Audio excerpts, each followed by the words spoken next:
Ladies and gentlemen, welcome back once again to Samuel Adams Returns. Those anti-federalists, they absolutely had it right. And this is Tom Navolis, your host. And today I am so excited that, wow, we did a rerun for the Thanksgiving weekend. We've been extremely busy trying to get through the book, reading that online as well. The book that is called The Chaplains and Clergy of the Revolution, which was published in 1864. And that was a remembrance book. And I'm trying to remember what happened at the foundation, which now, here we are in 2018, we need to remember what happened at the foundation. And we're going to talk about that. We've had some really interesting times. Uh, we've had the election down there in Mississippi, and we've seen that picked up another Senate seat.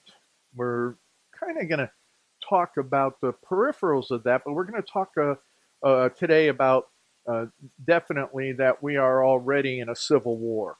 We have been in a civil war fundamentally since 1864. Civil War hasn't stopped. And then it just has become even more so as we've seen now in this 2018 election cycle, how the communists and socialists have really come out forcefully and have taken and attacked everything. So let me take you back just for a second. Is that what I'd like you to do is on the YouTube channel, the Samuel Adams Returns YouTube channel, go and take a look at what's going on with that book, The Chaplains and Clergy of the Revolution. Remarkable stuff. I challenge any pastor or church leader to read the book. The links are there. Links are in the promo that went out as well, or just take the time in the segments to watch the videos. It's like reading my grandkids is exactly the way that I set that up. So my grandkids don't live close by, so I have to talk to my virtual grandkids and introduce these types of truths to them because they'll never hear it in school, and they will never hear it from the pulpits or in the churches where it should be and had been during our founding era. So a couple things real quick. One of the things that popped up on the radar this past week is Mr. Pompeo taking and hiring a never Trumper. I saw up on this creature called Twitter the question as to why did he do something like that? And the simple answer is, for all of you that are out there, the simple answer is very simple, is that the churches have not prepared public servants to go out and participate in governing. Instead, what the churches have done is told everybody to go out and be a missionary and, live in this bubble of the rapture, waiting for Jesus to come back. And so we have nothing but a bunch. And in most, there's just exceptions. I know a lot of you that are listening to this program, but the majority out there are rooftop Christians and not involved even in their local government, their school board, or anything like that, to the extent that when it comes to national policymakers, what we have are the likes of who is there, and the swamp is full of them, which brings us right to the point. It was predicted. It was absolutely predicted by the Anti-federalists, and I will bring that up. One of the areas that we're going to go back and forth and through is that someone kept emailing me. I probably got it so many times via email, as well as my own personal email copy of it, and then my personal paper copy of it is the Imprimis, this most recent October version of it. And it is a very good article. It is America's Cold Civil War by Charles R. Kessler. Very excellent excellent article. Kind of goes hand in hand with what I have written here in from covenant to the present Constitution. And the reality, in fact, is that we have been in a civil war since the 19th century. I got to do the math. The 19th century? When was that? 21st century is kind of where we're at right now. Most of us lived through the majority of the 20th century, at least half of it, if not more. Well, in my case, anyhow. And then, then you go, then 19th century. So if we do the math and we learn how that all goes, for those that don't remember these simple things, is that the 20th century was the 1900s and the 19th century was the 1800s. And just as a quick reminder as to where that Civil War happened, it wasn't just what happened in 1860s, but what happened prior to that. What actually happened within the first 20 plus years, 30 years of founding this nation and the new Constitution of 87. 87? 1787? No, 1797. When was it? You go figure it out. It's in the book as well. So yeah, I'm promoting the book because you know what? If you're not signing up for the seminars or buying the book, then you're missing out where our founders understood covenant. And what does that mean to then take us into that 19th century and developing that whole idea that our founders still, within the context of the Constitution, understood what covenant was all about. And unlike 1848, when, the Communist Manifesto came out, socialism was already creeping in. And then what we have in Wilsonian times under Wilson, who was the great promulgator of what he talks about here is the liberal constitution, the living constitution, the anti-constitution. My goodness gracious, it brings us to today. And I think those are interesting points. And we'll jump back and forth between my friend, who I like, and you've heard me talk about before, and kind of the title of this program is with Melancton Smith. Melancton Smith was that great anti-federalist in New York. He was in the New York debates on the Constitution, and he was debating Hamilton. And Hamilton, being the arrogant fellow that he was, to the extent that even though Melancton Smith would bring out valid and interesting arguments relative to even the section on, well, are we going to have proper representation within the nation? Are we going to have all of that correctly? That was a very good point. And there were some other points that Melancton Smith made, and Hamilton and a couple others kind of slam dunked him on it in so many different ways. So what's interesting and very, very relevant to right now, what's happening in this election cycle, and as we move forward and prepare for 2020, this becomes extremely interesting. So I'm going to read Melancton Smith's responses to you, especially this one on June 23rd, 1788. Oh, golly day. I just gave it away. Oh, I know you're smart enough to do the math, and so it was, yes, the Constitution of 87 came out. Yeah, okay. Put fully into practice in 89. So here we go. June 23rd, 1788. Honorable Mr. Smith, he rose to speak again. I did not intend to make any more observations on this article, and they were talking about the article relative to the legislature. And he says, indeed, I have heard nothing today which has not been suggested before, except the polite reprimand I have received from my declamation. I should not have risen again, but to examine who has proved himself the greatest declaimer. Interesting. The gentleman wishes me to describe what I meant by representing the feelings of the people. And this isn't talking about the House of Representatives. If I recollect right, I said the representative ought to be understood and governed by his conduct by the true interest of the people. I believe I stated this idea precisely. When he attempts to explain my ideas, he explains them away to nothing. And instead of answering, his distorts and then sports with them. Whoa, time out. All right, this is why I never get through this stuff. Okay.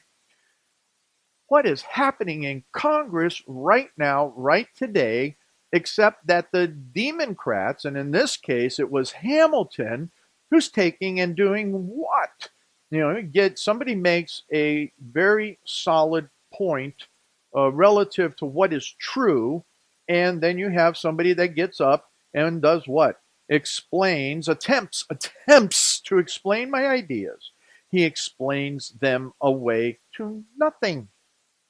And instead of answering, he distorts and then sports with them.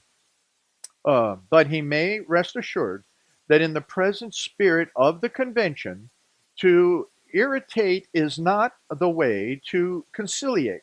The gentleman, by the false gloss he has given to my argument, makes me an enemy to the rich. This is not true.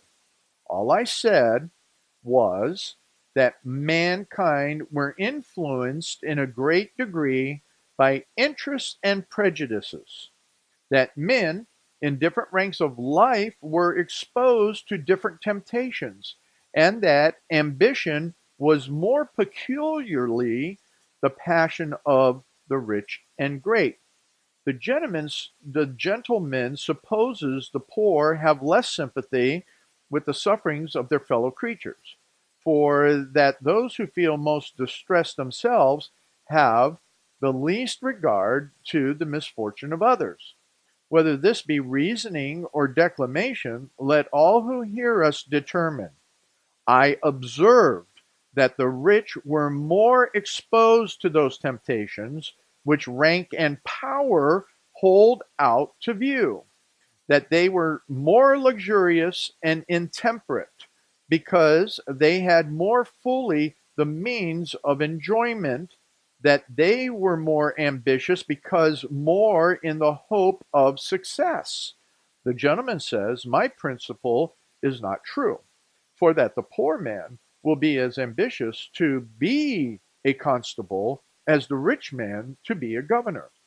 But he will not inquire his country so much by the party he creates to support his ambitions.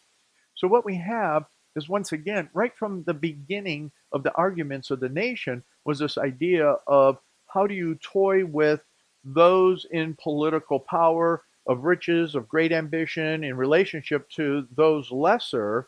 But one of the things that in the closing sentence that Melancton Smith brings out is that those of greater wealth and ambition, those would be the ones that, in forming party spirit and in forming parties and developing them, they would be of greater danger to the country than the us, you and me, middle class, or those that are even less wealthy than the middle class. Because that's what Melancton Smith was arguing previously, is that the middle class need to have greater representation, and the potentials would be for wealthy to assume party spirit and become very involved and more or less control everything. So as we wrap up with this last minute, this is not anything new. As I always say, there's nothing new under the sun. So to that extent, we in the middle class, we see that separation, and we're going to get into it into the next segment a little bit more, is that we see the coast with all of the various riches and all of the hot shots, if you will, and the Hollywoods and the everything else, and the Silicon Valleys,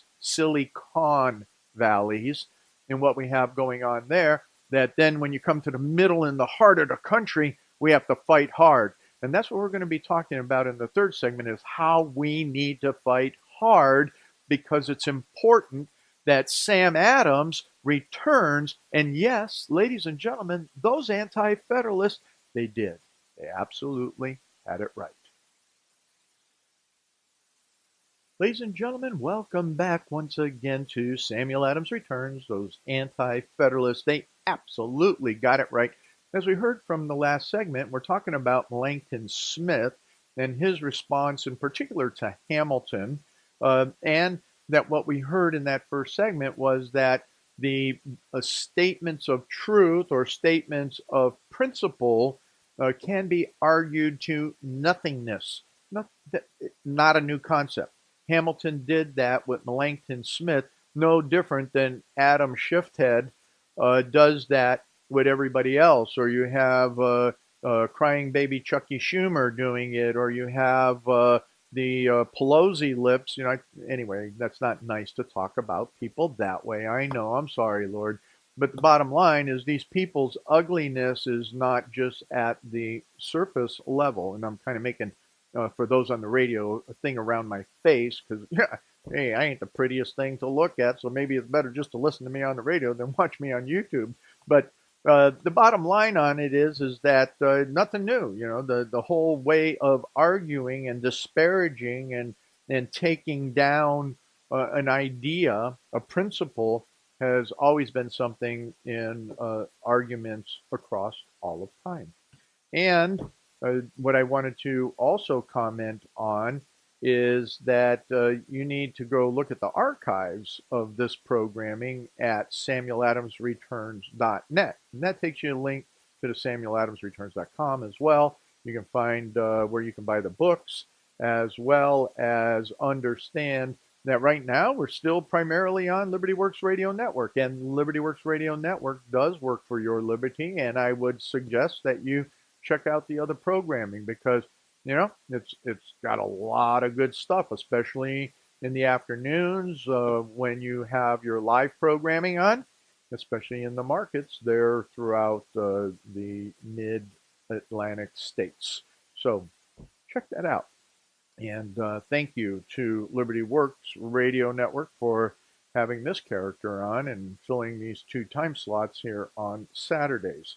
So let's get back to Melancton Smith, because you know what? I see that this is, if we really want to talk about when the Cold War started on the cultural civil war, Cold Civil War, as this Mr. Kessler talks about in the article in the Imprimis, I think that we look at, it was like a Cold Civil War back then, between those that were what then ended up being called Federalists and Anti-federalists, but those that were statist from the onslaught, and those that were really people of moral liberty. And that is the distinguishing factor even today, is that the people of moral liberty, understanding what John Adams and even Madison had to say, is that the Constitution was only for a moral and virtuous people. So let's get back to this idea of what's going on here with Melancton Smith, as he's taken in giving a retort to none other than Hamilton. The next object of the gentleman's ridicule is my idea of an aristocracy. And he indeed has done me the honor to rank me in the order. If then I am an aristocrat, and yet publicly caution my countrymen against the encroachments of aristocrats, they will surely consider me as one of the most disinterested friends. My idea of aristocracy is not new. It is embraced by many writers on government. I would refer the gentleman for a definition of it to the Honorable John Adams, cousin of Samuel Adams, one of our natural aristocrats. This writer will give him a description the most ample and satisfactory. But I by no means intend to carry my idea of it to such a ridiculous length as the gentleman would have me, nor will any of my expressions warrant the construction he imposes on them. My argument was that in order to have a true and genuine representation, you must receive the middling class of people into your government, such as compose the body of this assembly. That assembly being the middle class of New York, were there in the assembly to argue the Constitution and to ratify it. I observed that the representation from the United States could not be so constituted as to represent completely the feelings and interests of the people, that we but that we ought to come as near this object as possible. The gentleman says that the exactly proper number of representatives is so indeterminate and vague that it is impossible for them to ascertain it with any precision.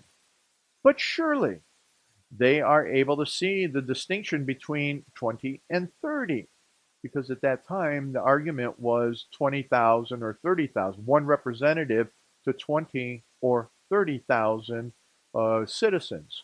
So that was really one of the key elements as to how do you best represent. And as you've heard me say before in this program, is in comparison to the representation being correct as closest to the people, how in the world is it that one representative can know what he said, the feelings and interests of the people, when that one representative has 1.2 to 1.5 million people to represent? Interesting. Wow. So he goes on to say, do you know the difference between the number 20 and 30? I acknowledge that the complete representation would make the legislature too numerous, and therefore it is our duty to limit the powers and form checks on the government in proportion to the smallness of the number. And there again, in talking about the legislature, is that, these 400 clowns sitting in the House of Representatives, and some of them are pretty darn good. I can think of a few, but let's take it that, okay, now the Democrats, they've taken and won the House of Representatives again. So my goodness gracious, you think they have any limits? And he's saying we should have limits on the powers.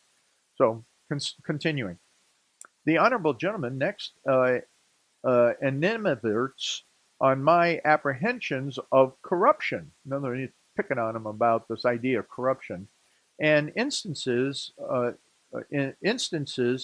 present Congress to prove an absurdity in my argument. But is this fair reasoning?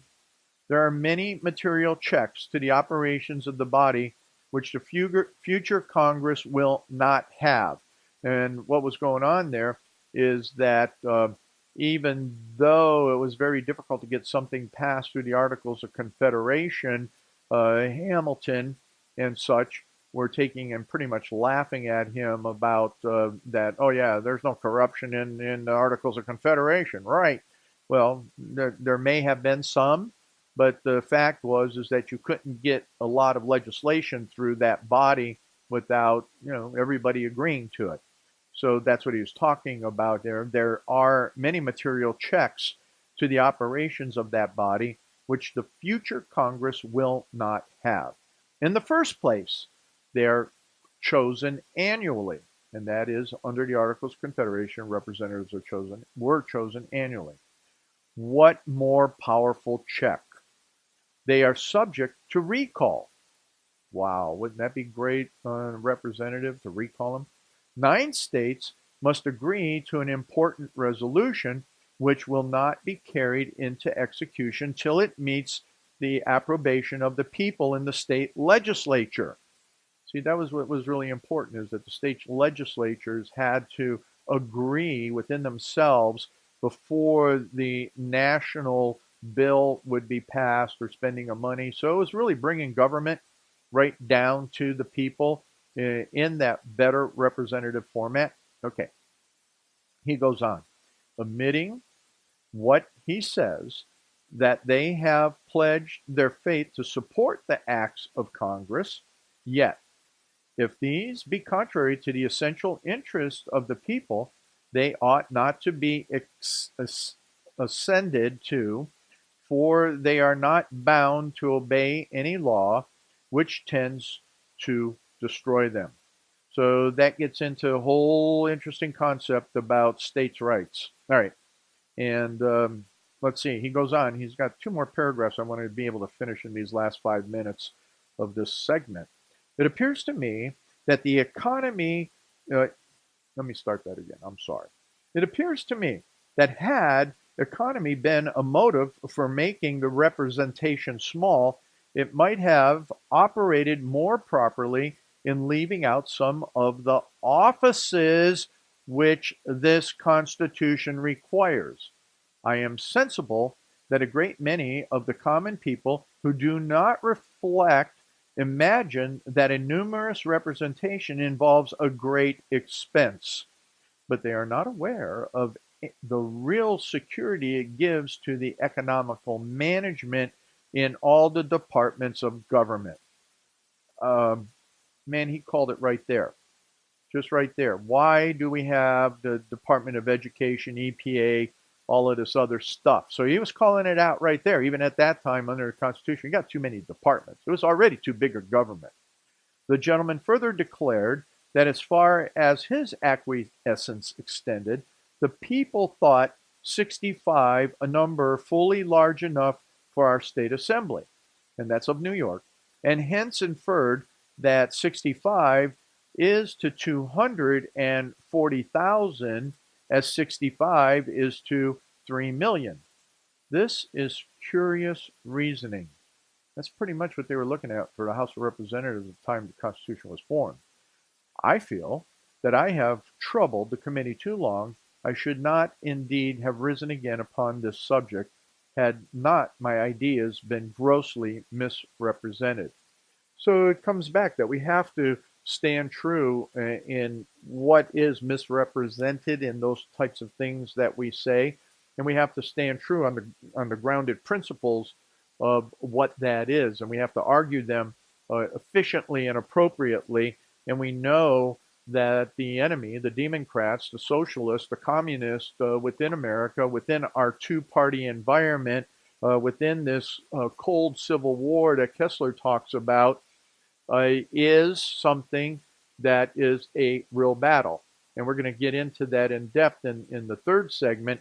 But some of the things that I want to review is that what he was talking about here in the 65 representatives relative to the 240,000, that was the population in New York at the time. And they had 65 representatives for the 245,000 in the state of New York. And then he's going, well, look, when we look at the population base and how many representatives there are going to be in relationship to the population of 3 million, it's almost like that ratio of 65 representatives are now going to be for 3 million. How's that going to work?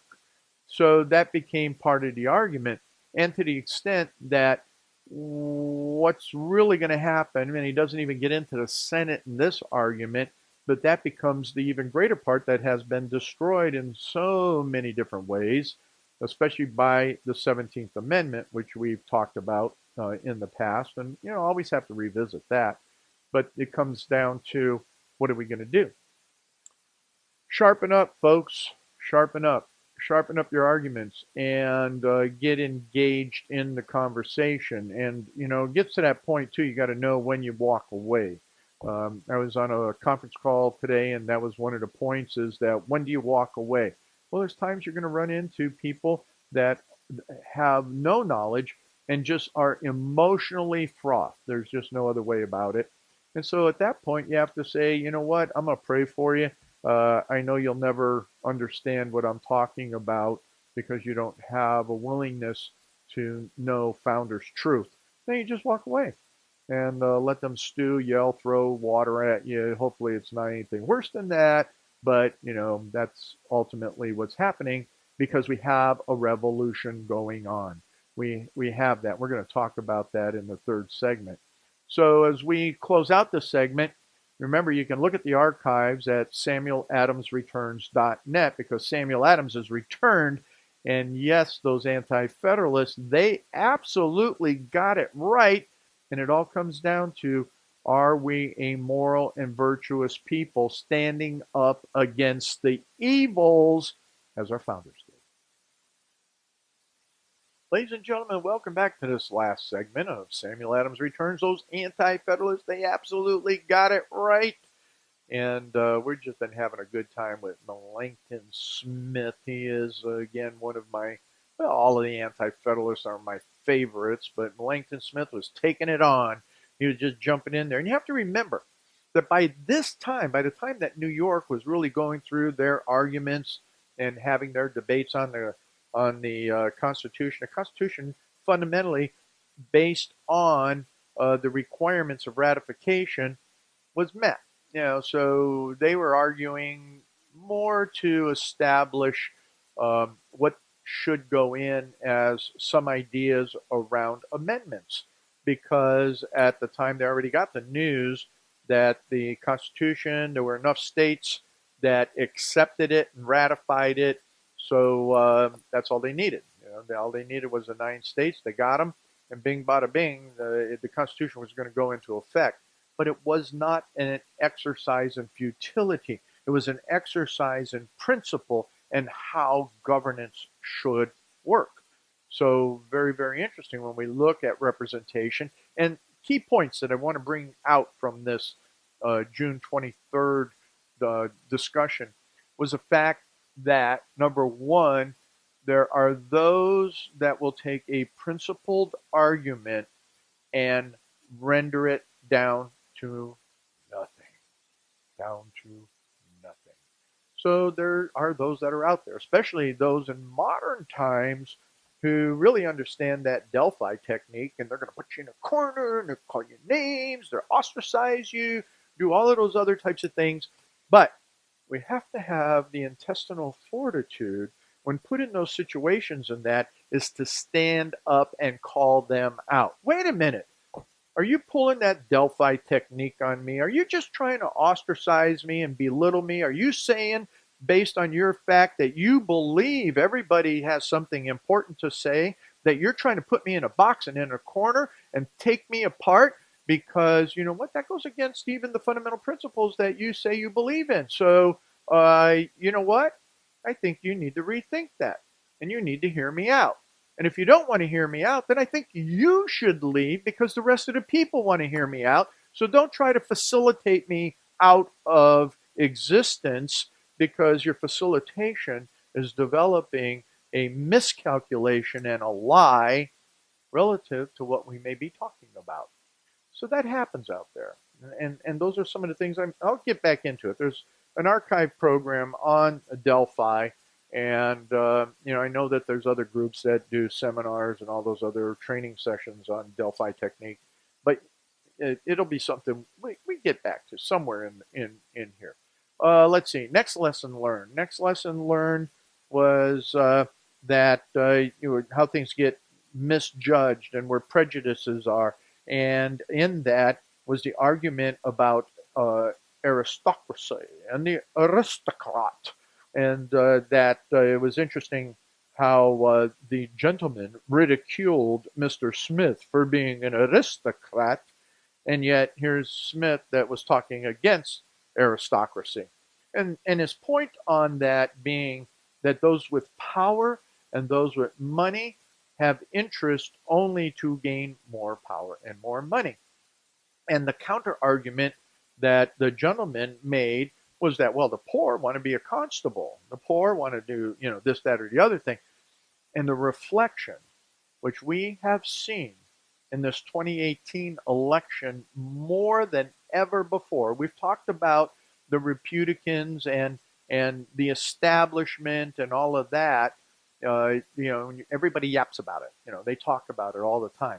But the reality and the fact is that those that have that power capacity will do more damage to the government and in the party than us middle class folks and even the poor who are trying to, have a little bit of influence. We see that all the time. But we see it, as he was saying here, the third point, that you need to capture is that the government is supposed to have the middle class.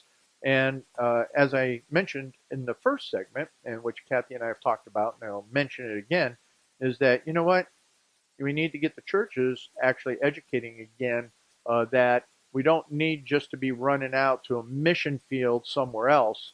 Is that according to Reformation teaching, if you follow Reformation teaching, is that we are to be engaged politically for the here and now, as well as being prepared for all of eternity. Because God is sovereign over everything, and if we're representatives of His sovereignty, we better be doing the right thing. Otherwise, we're shirking our responsibility. But that is the theological description according to Tom, which, hey, I said before, what does that mean? But think about it. I want you to think about it. My glasses got all tumble-tied here.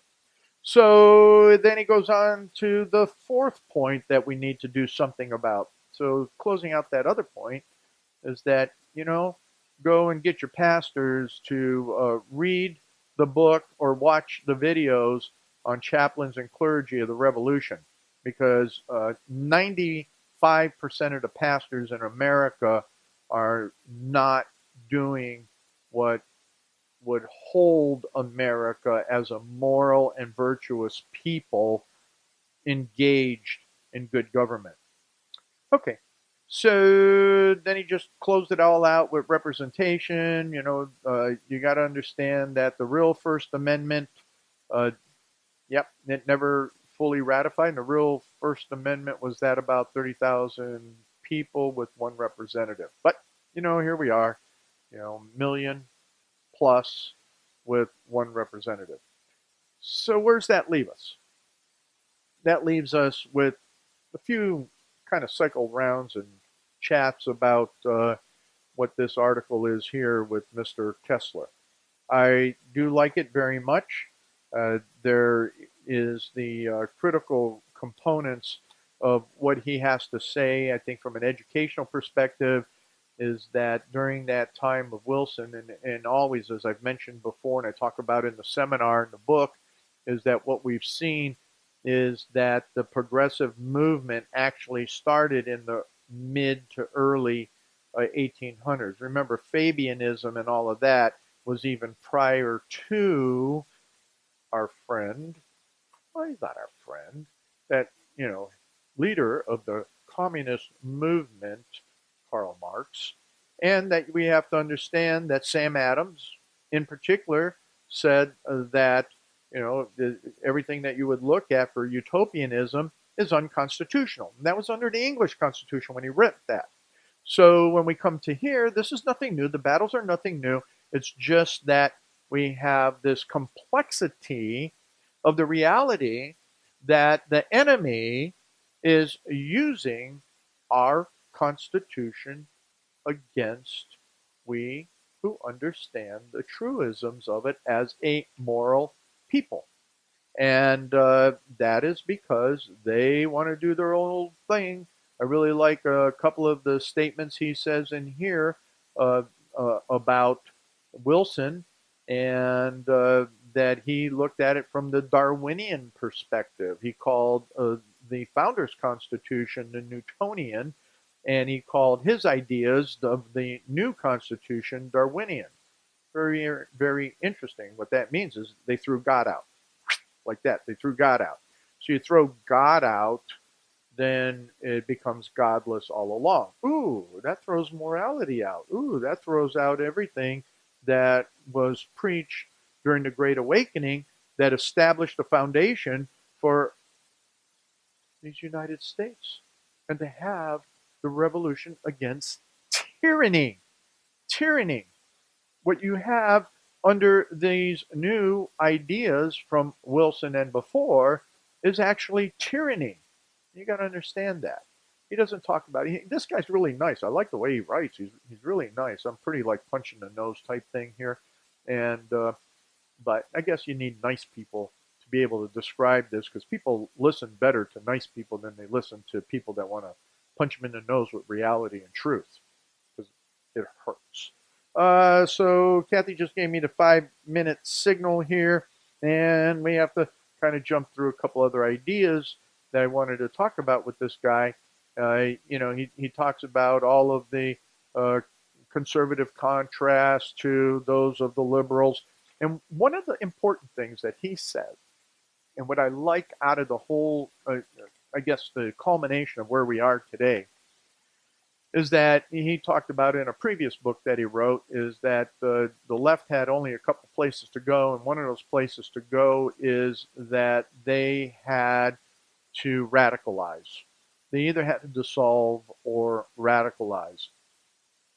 And ladies and gentlemen, that's exactly what we have seen them do 100% in this. When you look at Bernie, the sandpaper, and what's her name, Ortega, is that yeah, Ortez, and the dude that was running for Senate down there in in Texas, who was pretending to be Hispanic, and the fact that he was a white guy, and now he's being hailed as the next Obama, which Obama was half white and half black, and so I guess this guy could use a Mexican uh, connotation to his name while being a white guy. So the precedent is set for some of that confusion there, but the point is, once again, we are dealing with these radicals. And I heard a talk by Gorka on YouTube last night, and where he was saying that 53% of the millennials, maybe more, 64% of the millennials are really up for socialism or communism. They're radicalized. And so we are in a not just a culture war with people wanting to shift their gender at a whim. Again, that's a moral issue.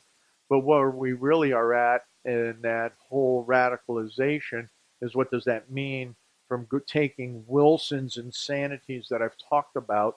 Philip Drew, remember, I told you, go read Philip Drew, because everything in Philip Drew Administrator happened under the Obama administration. And this is what's freaking them out, is that Trump read the book. Trump read the book. Trump read Philip Drew. Trump knows their insanities. He knows their whole idea and plan to take and create an administrative state, statism, which, if you want to really call what it is, it's fascism. All right, we've been under fascism, as you've heard me say before, for a long period of time. Anyway, let me see where else he has here. So he's talking about where we're at now, and I don't know that I agree with him, but we could. I'll just state it because I think it's useful for argument and what we have to plan to do. He's going here. That leaves us two possibilities, which are, we need to get back either to the federal system, or everything's going to kind of collapse. Anyway, I don't have my reading glass. I dropped them on the floor, believe it or not, so I'm not going to be able to read the whole thing of this. No. So, yeah, we have two possibilities if we let things go according to the way that they're going to go, and that's a disaster. But if we, in a middle America, the middle class, we stand our ground, we get out there and we converse, we want to, and literally, it is a verbal fighting. It is a fight of principle, and it is a prayerful fight. God has given us a great opportunity with Donald Trump and some of the people that we have elected. Let's get past this conservative insanity. That's why I wrote the book, Not All Conservatives Are Constitutionalists. We need to get back to the whole concept of principled constitutionalism. That's the big difference. And that is fundamentally what we need, because those that call themselves conservatives are, whatever.